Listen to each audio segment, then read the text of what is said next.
Pinalilikas na ng ating embahada sa Beirut ang nasa 2,700 Pinoy na nasa Southern Lebanon.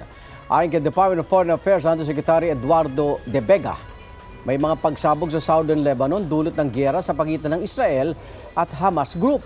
Alam na rin daw ng mga Pinoy roon ang gagawin dahil regular ang girian doon.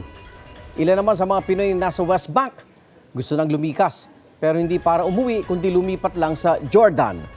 Nagalok na raw ng tulong ang Indonesia, Japan at Amerika para sa repatriation ng ating mga kababayang nadadamay sa giyera.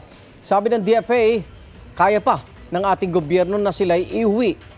70 Pinoy na ang nailikas mula sa Northern Israel. Nakatakda naman dumating mamaya sa bansa ang isa pang batch sa mga Pinoy na galing Israel.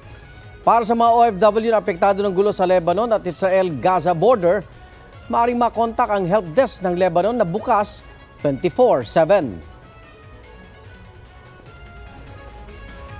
Igan, mauna ka sa mga balita. Mag-subscribe sa GMA Integrated News sa YouTube. Sa mga kapuso abroad, subaybayan nyo kami sa GMA Pinoy TV at sa www.gmanews.tv.